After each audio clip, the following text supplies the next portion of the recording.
Hello friends, आज मैं आपको 2019 की आफ्टर ये एक रोमांटिक मूवी एक्सप्लेन करने वाला हूँ। किसी एक सही पर्सन से मिलने के बाद आपकी लाइफ किस तरह से चेंज हो सकती है। आपका जो पूरा बिलीव सिस्टम जो गलत था ये सही कोई बना सकता है। तो यही इस प्रीमाइस को लेकर आज की मूवी आती है। आफ्टर ये मूवी एक नॉवेल पर बेस्ड है और इसका सेकंड पार्ट भी अब आ चुका है और जब ये अवेलेबल होगा तब हम इसे भी करेंगे। तो चलिए इस मूवी को एक्सप्लेन करना स्टार्ट करते हैं। इस मूवी की जो स्टोरी है ये हमारी मेन कैरेक्टर जिसका नाम होता है टेसा, ये हमें सुना रही है। टेसा हमसे कहती है कि जब मैं हार्डिन से मिली तब से मेरी पूरी लाइफ चेंज हो गई। इसके बाद हम देखते हैं कि टेसा का हाई स्कूल खत्म हो चुका है। कॉलेज के लिए वो अलग शहर जाना चाहती है। उसकी मदर उसके लिए बहुत ही वरीड है, पर फिर भी अपनी मदर को उसने मना ही लिया है। टेसा का एक बॉयफ्रेंड भी होता है। टेसा को उसके नए कॉलेज छोड़ने के लिए उसकी मदर और उसका बॉयफ्रेंड ये दोनों फिर जाते हैं। टेसा कॉलेज के हॉस्टल में रहने वाली होती है। जब वहाँ उसकी मदर पहुंचती है तो टेसा की रूममेट्स वहाँ होती है। टेसा की रूममेट जब उसकी मदर देखती है तो उसे बहुत ही गलत लगती है। ये रूममेट भी टेसा से बात करती है और कहती है कि हम दोनों बहुत ही मजे करेंगे। विदाउट आईडी उसे क्लब में भी वो लेकर जा सकती है। मदर को बहुत ही बैड इन्फ्लुएंस लगता है। वो डायरेक्टली टेसा को बाहर बुलाती है। मदर कहती है कि तुम यहाँ नहीं रह सकती, हम रूम चेंज करवा लेंगे। टेसा कहती है कि प्लीज ऐसा कुछ भी मत करो, तुम मुझ पर बिलीव करो, मैं कभी भी कुछ भी गलत चीजें नहीं करने वाली। मदर टेसा को कहती है कि सिर्फ तुम्हारा स्टडी इंपॉर्टेंट है, इसी पर तुम्हें फोकस करना है। टेसा भी हाँ कहती है और उसके बाद उसकी मदर चली जाती है। टेसा का बॉयफ्रेंड भी डर रहा होता है क्योंकि अब वो एक दूसरे से मिल नहीं पाएंगे तो उनकी रिलेशनशिप का क्या होगा। टेसा फिर से अपने रूम में आती है। उसकी रूममेट उसे पूछती है क्या कहीं बाहर चलना है, पर टेसा अब मना कर देती है। टेसा ने अपने साथ बहुत सारे बुक्स वगैरह लाए हैं। उसकी फ्रेंड कहती है कि इतने बुक्स कौन लाता है। टेसा बोलती है कि मैं बुकिश हूँ, मैं हमेशा बुक पढ़ना मुझे अच्छा लगता है। नेक्स्ट डे फिर टेसा अपने क्लास में जाती है। वहाँ उसका एक फ्रेंड बनता है जिसका नाम होता है लैंडन। टेसा इकोनॉमिक्स के क्लास में गई होती है पर एक्चुअल में उसे इंग्लिश पढ़ना होता है। पर इंग्लिश पढ़ने से उसे अच्छे से जॉब नहीं मिल सकेगी, इसी वजह से वो इकोनॉमिक्स कर कर अच्छी से फाइनेंशियल स्टेबिलिटी पाना चाहती है। रात में हम देखते हैं कि टेसा अपने रूम में होती है। नहाकर बाहर आती है तो वहाँ हार्डिन बैठा हुआ होता है। उसे देखकर डर जाती है। वो कहती है कि तुम यहाँ क्या कर रहे हो, उसे जाने के लिए कहती है। पर हार्डिन जो है उसके रूममेट का फ्रेंड है। टेसा को पहले लगता है कि उसके रूममेट का ये बॉयफ्रेंड होगा, पर उसकी रूममेट कहती है कि हम दोनों सिर्फ फ्रेंड्स हैं। आज हार्डिन और टेसा के रूममेट ये दोनों पार्टी में जाने वाले हैं। टेसा पार्टी में जाने के लिए मना करती है, पर हार्डिन भी कहता है कि तुम्हें देखकर मैं पार्टी में तुम्हें इमेजिन भी नहीं कर सकता। टेसा एक बुक पढ़ रही होती है। हार्लिंग इसका स्पॉइलर देखकर वहां से चला जाता है। टेसा बहुत सारा स्टडी करती है, हमेशा उसके फ्रेंड्स को पार्टी में जाते हुए मजे करते हुए दिखती है। एक दिन उसकी फ्रेंड उसके पास आती है और कहती है कि आज पार्टी है, मेरे साथ तुम चलो। टेसा भी इस बार रेजिस्ट नहीं कर पाती और पार्टी में चलने के लिए रेडी हो जाती है। इस पार्टी में हमें हार्डिन भी आया हुआ है दिखता है। टेसा अपने फ्रेंड के साथ हार्डिन के पास बैठती है। सब ड्रिंक कर रहे होते हैं पर टेसा ड्रिंक नहीं करती। फिर भी उसके फ्रेंड उसे एक छोटा सा पेग बनाकर दे देते हैं। इसके बाद ये गेम खेलने लग जाते हैं। ये जो गेम है ये ट्रूथ एंड डेयर का गेम है। टेसा का चांस आता है तो टेसा ट्रूथ चूज करती है। एक लड़की उससे पूछती है कि ऐसा एक वियर्ड प्लेस बताओ जहाँ पर तुम इंटीमेट हो चुकी होगी। टेसा अनकंफर्टेबल हो जाती है। सबको पता चल जाता है कि टेसा अब तक किसी के साथ भी इंटीमेट नहीं हुई है। इसके बाद वो टेसा को डेयर देते हैं। टेसा को कहते हैं कि वो हार्डिन को उसे किस करना पड़ेगा। हार्डिन उसके पास जाता है पर टेसा कहती है कि ये स्टूपिड गेम मैं नहीं खेलने वाली। ये कहकर वो बाहर निकल जाती है। उसे फिर उसका बॉयफ्रेंड का कॉल आता है। आज उसके बॉयफ्रेंड से वो बात करने वाली थी पर वो इस पार्टी में आई है, इसी वजह से वो बात नहीं कर पाई। उसके बॉयफ्रेंड को पार्टी का आवाज आता है। वो समझ जाता है। उससे पूछता है क्या तुमने ड्रिंक की है। टेसा भी सब कुछ सच सच बता देती है। उसका बॉयफ्रेंड इस पर नाराज हो जाता है और इसके बाद इन दोनों का झगड़ा हो जाता है। टेसा फिर इस पार्टी में शांति ढूंढने के लिए ऊपर के कमरे में आ जाती है। इस कमरे में बहुत सारी बुक्स है। उसकी जिस तरह से बुक्स में चॉइस है तो जो भी इस रूम में रह रहा है उसकी भी सेम ही चॉइस है। यहाँ पर फिर हार्डिन आ जाता है। हार्डिन कहता है कि मेरे रूम में तुम क्या कर रही हो। जो बुक्स टेसा के हाथ में होती है उसका एक पैसेज उसे सुनाता है। टेसा उससे पूछती है कि क्या तुम ड्रंक हो। हार्डिन कहता है कि मैं भी तुम्हारी तरह ड्रिंक नहीं करता। हार्डिन उसके बहुत ही करीब आ जाता है। टेसा पूछती है कि क्या तुम अभी भी गेम ही खेल रहे हो। हार्डिन कहता है कि अभी भी तुमने डेयर कंप्लीट नहीं की है। एक दूसरे के पास आकर एक दूसरे को किस करने वाले होते हैं। तभी टेसा कहती कि ये गलत है और वहां से चली जाती है। टेसा एक्चुअल में हार्डिन से बहुत ही अट्रैक्टेड होती है। नेक्स्ट दिन लिटरेचर की क्लास में हार्डिन और टेसा ये दोनों होते हैं। इस क्लास में एक बुक पर डिस्कशन होती है जिसका नाम होता है प्राइड एंड प्रेजुडिस। ये भी एक रोमांटिक नॉवेल था। इस बुक के बारे में डिस्कशन स्टार्ट होती है तो हार्डिन से पूछा जाता है। हार्डिन की बातों से हमें यहाँ पता चलता है कि वो प्यार पर बिलीव नहीं करता, पर टेसा की बिलीव्स जरा अलग है। इन दोनों की व्यू पॉइंट्स में यहाँ जरा कॉन्फ्लिक्ट हो जाती है। टेसा हार्डिन से बहुत ही चिढ़ जाती है। अपने फ्रेंड लैंडन के साथ ये बाहर निकलती है। ये उससे कहती है कि कैसा लड़का है, ऐसे कौन बात करता है। लैंडन और हार्डिन एक्चुअल में रिलेटेड है। हार्डिन के फादर और लैंडन की मदर, इन दोनों में अब शादी होने वाली है। इसके बाद ये स्टेप ब्रदर्स बन सकते हैं। यहाँ हमें पता चलता है कि हार्डिन चांसलर का बेटा है। नेक्स्ट सीन में हम देखते हैं कि टेसा अपने फ्रेंड के साथ बाहर आई हुई होती है। उसकी फ्रेंड एक टैटू बनवा रही है। उसकी फ्रेंड उसे कहती है कि तुम भी टैटू बनवा सकती हो, पर टेसा कहती है कि अगर मेरी मदर को पता चला तो मुझे मार ही डालेगी। उसकी मदर हमेशा से उसकी लाइफ प्लान करती आई है। उसका जो बॉयफ्रेंड है ये उसकी मदर ने ही चूज किया है। टेसा इससे फ्रस्ट्रेटेड है, पर वो अपनी मदर की सब बातें मानती है। नेक्स्ट डे हम देखते हैं कि टेसा जब कैफे में होती है तो उसे हार्डिन फिर से मिलता है। वो टेसा से कहता है कि मैं तुम्हारे रूममेट का फ्रेंड हूँ, हम कभी ना कभी तो मिलने वाले ही है, तो तुम मुझे इग्नोर नहीं कर सकती। वो उसका फ्रेंड बनना चाहता है। वो टेसा से कहता है कि चलो मैं तुम्हें एक प्लेस दिखाना चाहता हूँ। टेसा पहले मना कर देती है, पर फिर अपना माइंड चेंज करती है। हार्डिन फिर उसे एक जंगल में लेकर जाता है। यहाँ पर वो चलते जाते हैं और एक लेक के पास आ जाते हैं। टेसा को ये बहुत ही ब्यूटीफुल लगता है। हार्डिन अपना शर्ट उतारता है और लेक में कूद जाता है। वो टेसा को भी बुलाता है। टेसा पहले मना करती है क्योंकि उसके पास कपड़े नहीं है।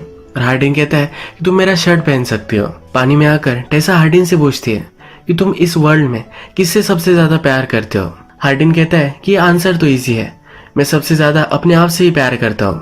हार्डिन टेसा से पूछता है कि तुम्हारे बॉयफ्रेंड का नाम क्या है। टेसा कहती है कि उसका नाम नोआ है, वो हाई स्कूल में है। हार्डिन पूछता है कि तुम्हें पाने के लिए उसने ऐसा क्या किया। टेसा कहती है कि वो बहुत ही नाइस है। हार्डिन कहता है कि नाइस का ही दूसरा मीनिंग बोरिंग है। हार्डिन फिर उसे कहता है कि सांस लो, और ये दोनों अंडर वाटर चले जाते हैं। ये ऊपर आते हैं तो हार्डिन कहता है कि क्या तुमने ये सुना, पूरा साइलेंस था, ये सबसे ज्यादा पीसफुल है। ये दोनों फिर एक दूसरे के करीब आ जाते हैं। टेसा फिर कहती है कि तुमने तो कहा था कि हम दोनों सिर्फ फ्रेंड्स रहेंगे। हार्डिन बोलता है कि हम कभी भी फ्रेंड्स नहीं रह सकते। इसके बाद ये दोनों एक दूसरे को किस कर लेते हैं।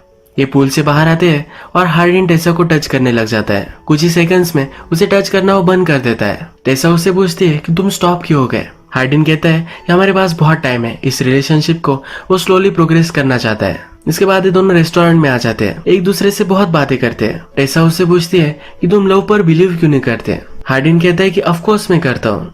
टेसा कहती है कि तुमने तो उस क्लास में कहा था कि तुम लव पर बिलीव नहीं करते। हार्डिन फिर कहता है कि मेरी हर बात पर तुम बिलीव मत करना। हार्डिन के फ्रेंड्स फिर वहां आ जाते हैं। इसे जरा ऑकवर्ड महसूस होता है और वो टेसा को लेकर वहां से चला जाता है। टेसा भी ये नोटिस कर लेती है, उसे कन्फ्रंट करती है। हार्डिन कहता है कि ऐसा कुछ भी नहीं है। टेसा हार्डिन से कहती है कि अब मैं मेरे बॉयफ्रेंड से ब्रेकअप कर लेती हूँ, उस पर चीट करना गलत होगा। हार्डिन पलट जाता है और कहता है कि मैं तुम्हें डेट नहीं करने वाला। वो डेटिंग पर बिलीव नहीं करता। टेसा को बहुत गुस्सा आता है और वहां से चली जाती है। रात में फिर से उसे हार्डिन के सपने आते हैं। नेक्स्ट डे आता है तो टेसा का बॉयफ्रेंड उसे मिलने के लिए आता है। टेसा इसे देखकर बहुत ही खुश होती है। आज रात जंगल में एक वाइल्ड फायर है जहाँ सब लोग पार्टी के लिए आते हैं। टेसा और उसके बॉयफ्रेंड भी वहां आता है। यहाँ पर सब लोग फिर एक गेम खेलने लग जाते हैं। यहाँ पर हार्डिन भी आया है। एक लड़का टेसा से बदतमीजी करता है और वो पीछे नहीं हट रहा होता। हार्डिन को गुस्सा आता है, उस लड़के को बहुत मारता है। रात में हम देखते हैं कि टेसा का बॉयफ्रेंड आज रात उसके साथ ही रुकता है। बॉयफ्रेंड सो जाता है, तभी टेसा को उसके फ्रेंड लैंडन का मैसेज आता है। हमें पता है कि लैंडन और हार्डिन एक ही घर में रहते हैं। आज हार्डिन और उसके फादर का बहुत बड़ा झगड़ा हुआ है। हार्डिन बहुत ही हर्ट है, इसलिए लैंडन टेसा को उसके पास बुलाता है। लैंडन टेसा को सब कुछ सिचुएशन बताता है। जब हार्डिन और उसके फादर की फाइट हुई थी तो टेसा का नाम भी आ चुका था। हार्डिन और टेसा के बीच में जो सब हुआ था, इसी वजह से हार्डिन जरा अपसेट है। टेसा फिर हार्डिन के पास आती है। हार्डिन कहता है मेरे फादर फिर से शादी करने वाले हैं, ये उसे सही नहीं लगता। उसकी मदर लंदन में है और उसकी फाइनेंशियल सिचुएशन बहुत ही खराब है, और फिर भी उसके फादर किस तरह से जी सकते हैं। आज हार्डिन ने बहुत सारी दारू भी पी होती है। हार्डिन गुस्से में दारू की बोतल तोड़ देता है। टेसा उठाने लग जाती है तो इसके हाथ पे चोट आ जाती है। हार्डिन जल्दी से उठकर उस पर मलहम पट्टी वगैरह करता है। वो टेसा को कहता है मैंने तुम्हारे साथ जो भी सब किया इसके लिए मैं बहुत ही सॉरी हूँ। हार्डिन कहता है कि मैं गलत था, मुझे लगता था कि मुझे डेटिंग नहीं करनी चाहिए, पर वो अब टेसा से मिल चुका है तो उसे टेसा के साथ ही रहना है। हार्डिन फिर टेसा को अपने रूम में लेकर जाता है। ये दोनों एक दूसरे को किस करते हैं, कडल करते हुए ही रात में सो जाते हैं। सुबह जब टेसा उठती है तो उसके बॉयफ्रेंड के उसे बहुत सारे कॉल आए हुए होते हैं।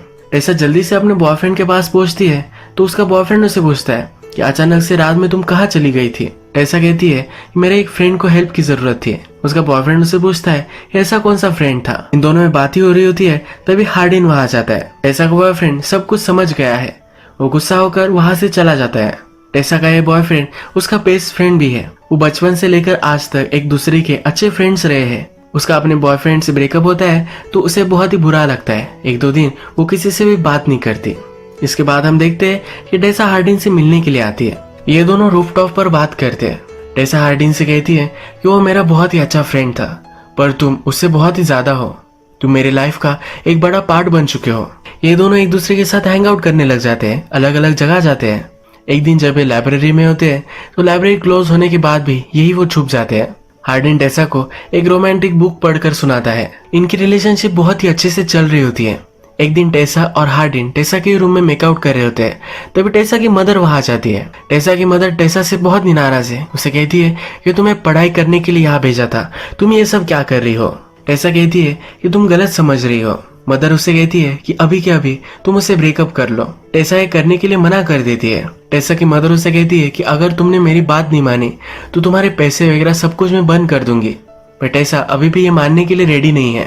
नेक्स्ट डे टेसा हार्डिन को एक जगह पर लेकर आता है। उसे कहता है कि मेरे फादर की फ्रेंड की ये जगह है। उसके फादर की फ्रेंड एक आर्टिस्ट है और वो अलग कंट्री में रह रही है। उसका एक घर है पर कभी वो इसे विजिट नहीं करती। हार्डिन टेसा को कहता है कि हम दोनों यहाँ रह सकते हैं। टेसा इसे लेकर सरप्राइज्ड होती है। हार्डिन कहता है कि मैंने सुना था कि तुम्हारी मदर तुम्हें सपोर्ट नहीं करने वाली, इसी वजह से ये मैं अब रेंट करने वाला हूँ। हार्डिन अच्छे से इस रिलेशनशिप के लिए कमिट कर रहा है तो टेसा भी बहुत ही खुश होती है। एज अ हैप्पी कपल एक दूसरे को रोमांटिक स्टोरीज पढ़कर सुनाते हैं। सनसेट देखते हैं, अलग अलग जगह पर जाते हैं। एक दिन एक्वेरियम में आए हुए होते हैं। हार्डिन टेसा से कहता है कि कभी कभी मैं बिलीव नहीं कर पाता कि तुम मेरी लाइफ में हो। वो टेसा से बहुत प्यार करने लग गया है। उसे कभी कभी लगता है कि टेसा को डिजर्व नहीं करता, पर टेसा उसे चुप करा देती है। उसे कहती है कि ऐसा कुछ भी नहीं है। इसके बाद हम देखते हैं कि हार्डिन के फादर की मैरिज का आज दिन आता है। उसके फादर एक बड़ी पार्टी रखते हैं। हार्डिन बहुत ही अनकंफर्टेबल महसूस करता है, पर उसे फिर भी वहां आना पड़ता है। उसे सपोर्ट देने के लिए टेसा भी उसके साथ आती है। टेसा हार्डिन के फादर से मिलती है। उससे वो बातें करने लग जाती है। हार्डिन के फादर टेसा से पूछते हैं कि किस सब्जेक्ट में तुम मास्टर्स कर रही हो। टेसा कहती है कि मैं इकोनॉमिक्स में कर रही हूँ, पर एक्चुअल में उसे लिटरेचर में इंटरेस्ट है। हार्डिन के फादर कहते हैं कि अगर तुम्हें फाइनेंशियल स्टेबिलिटी चाहिए तो मेरा एक फ्रेंड है जिसकी पब्लिशिंग कंपनी है, यहाँ पर तुम काम कर सकती हो। टेसा को भी सुनकर अच्छा लगता है। इसके बाद ये सब डिनर टेबल पर बैठते हैं तो हार्डिन के फादर टोस्ट करते हैं। उसके फादर कहते हैं कि मेरी लाइफ में बहुत सारी गलत चीजें थी, पर अब उनकी जो न्यू वाइफ है उनसे जब वो मिले तो सब कुछ सही हो गया। उन्हें जीने का एक नया रास्ता अब मिला है। हार्डिन के बारे में भी बहुत अच्छी चीजें उसके फादर कहते हैं। हार्डिन इस पर भी गुस्सा हो जाता है। वो टेसा से कहता है कि जब मैं छोटा था तो मेरे फादर हमेशा से ड्रिंक करते थे, कभी भी अच्छे फादर वो नहीं थे। अब वो अचानक से कैसे बदल सकते हैं। उसके फादर ने बहुत सारे लोगों से पैसे भी लिए थे, इसी वजह से उसके मदर को भी एक बार मार खाना पड़ा था। अपने फादर को बहुत ही हेट करता है। फादर का टोस्ट खत्म हो जाने के बाद फादर हार्डिन से मिलने के लिए आते हैं। हार्डिन अपसेट है और उनसे झगड़ा ही करने वाला है, तभी टेसा उसे रोक लेती है। ये दोनों फिर डांस करते हैं। जब घर पहुंचते हैं तो पहली बार आज रात वो इंटीमेट हो जाते हैं। इसके बाद नेक्स्ट डे हम देखते हैं कि टेसा अपने कॉलेज में होती है। तभी उसे एक लड़की मिलने के लिए आती है जिसका नाम होता है मॉली। यह हार्डिन की ही एक फ्रेंड है।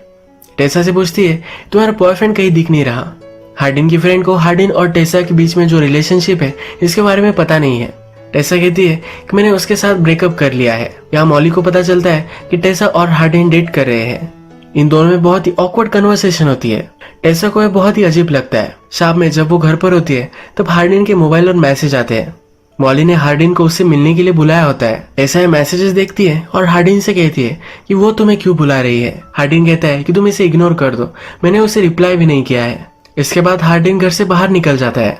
रात हो जाती है पर फिर भी वो घर पर नहीं आता। टेसा को ऑलरेडी शक है ही तो घर से बाहर निकलती है। हार्डिन का एक फ्रेंड उसे मिलता है। टेसा उससे पूछती है कि हार्डिन कहाँ है। वो फ्रेंड उसे हार्डिन की लोकेशन दे देता है। टेसा उस रेस्टोरेंट में पहुंच जाती है और वहाँ सब हार्डिन के फ्रेंड्स वगैरह है के पास वो बैठती है। वो टेसा से पूछते हैं कि तुम अपने हॉस्टल के रूम में नहीं रह रही, तुम कहाँ रह रही हो। टेसा कहती है कि मैं और हार्डिन रिलेशनशिप में एक अलग जगह पर रह रहे हैं। ये सुनकर मॉली को बहुत ही हर्ट महसूस होता है क्योंकि वो हमेशा से हार्डिन को पसंद करती थी। ये टेसा को कहती है तुम्हें सब कुछ चीजें पता नहीं है। तभी हार्डिन वहां जाता है। हार्डिन को अब जानना है कि मॉली क्या कहना चाहती थी। हार्डिन टेसा को बाहर लेकर जाना चाहता है पर टेसा यही रुकती है। मॉली हार्डिन से कहती है कि अब ये ज्यादा आगे चला जा चुका है। मॉली फिर टेसा को सब कुछ सच सच बता देती है। वो कहती है कि जिस रात हम ट्रूथ और डेयर खेल रहे थे तुम वहां से चली गई थी। तब हमने हार्डिन को एक डेट दिया था। वो टेसा को एक वीडियो दिखाती है जिसमें हार्डिन कह रहा होता है कि वो टेसा को अपने पैर में गिरा सकता है। टेसा को ये देखकर बहुत ही हर्ट महसूस होता है। टेसा के फ्रेंड्स भी यहाँ है। वो सबसे कहती है कि तुम सबको पता था और फिर भी तुमने कुछ भी नहीं कहा। हार्डिन उसके पीछे भी जाता है पर टेसा उससे कुछ भी बात नहीं करना चाहती। हार्डिन उसे समझाता है कि मैंने तुम्हें जानने से पहले ये बेट लगाई थी। हार्डिन उसे बताना चाहता है कि उसे बहुत प्यार करता है पर टेसा वहां से चली जाती है। टेसा हर्ट होकर फिर से अपने घर आ जाती है। अपनी मदर से सॉरी कहती है। टेसा की मदर हमेशा उसे जो चाहिए था वही टेसा से करवाती आ रही है। टेसा की मदर को भी बुरा लगता है और वो भी टेसा को सॉरी कहती है। इसके बाद टेसा अपने एक्स बॉयफ्रेंड से मिलने के लिए आती है। टेसा उससे कहती है कि कभी भी तुम हर्ट हो जाओ, ऐसा मैं नहीं चाहती थी। टेसा का एक्स बॉयफ्रेंड कहता है कि मुझे पता है कि तुम कभी भी मुझे हर्ट नहीं कर सकती। उसने टेसा को माफ कर दिया है। वो कहता है कि हम बड़े होते हैं, अपने आप को डिस्कवर करते हैं, इसमें कुछ बुरी चीज नहीं है। ये दोनों फिर से एक दूसरे के अच्छे फ्रेंड्स बन जाते हैं। टेसा को भी पब्लिशिंग में कुछ करना है तो हार्डिन के फादर ने जो पब्लिशिंग कंपनी कही थी वहां पर वो अप्लाई करती है। यहाँ पर वो सिलेक्ट भी हो जाती है। टेसा फिर से अपने कॉलेज में आती है। उसका ईयर अब एंड हो रहा है। ईयर के एंडिंग में उनके लिटरेचर क्लास में उन सबको एसेस लिखने होते हैं। इसमें एक बड़ा सा लेटर हार्डिन ने टेसा के लिए लिखा होता है जो अपने टीचर को सबमिट कर देता है। टीचर ये पढ़ती है और टेसा को दे देती है। हार्डिन टेसा को जिस जगह पर पहली बार लेकर आया था लेक के पास, वहां जाकर ये लेटर पढ़ने लग जाती है। इसमें हार्डिन लिखता है कि मैंने बहुत सारे रोमांटिक नॉवेल्स पढ़े हैं। इसमें हमेशा से लिखा था ये प्यार के बिना लाइफ बहुत ही अधूरी है। हमारे अंदर जो भी डैमेज है ये प्यार से सही हो सकता है। मुझे हमेशा से लगता था कि ये सब गलत है, कभी भी मैंने इस पर बिलीव नहीं किया, पर जब मैं तुमसे मिला तब से मेरी सब कुछ थिंकिंग चेंज हो गई। मैं अंधेरे में था, तूने मेरा हाथ पकड़ा और उजाले में मुझे लेकर गए। मैं क्या था ये कभी भी मुझे पता नहीं था। तुमने मुझसे पूछा था कि सबसे ज्यादा मैं किससे प्यार कर सकता हूँ। अब उसका आंसर मेरे पास है। वो टेसा से अपने आप से भी ज्यादा प्यार करता है। वो टेसा से माफी मांगता है। टेसा पढ़ती है और हार्डिन इसके पास आता है। टेसा अब उसे माफ कर देती है। यही मूवी एंड हो जाती है। अगर आपको वीडियो अच्छा लगा तो प्लीज वीडियो को लाइक कर दीजिएगा। बहुत सारी इस तरह की मूवीज लेकर आता रहता हो तो प्लीज चैनल को सब्सक्राइब कर दीजिए और बेल नोटिफिकेशन आइकन दबाना भी मत भूलिए। फिर से मिलेंगे और एक नई मूवी के साथ। तब तक के लिए थैंक यू और आप अपने आप का ख्याल रखिए।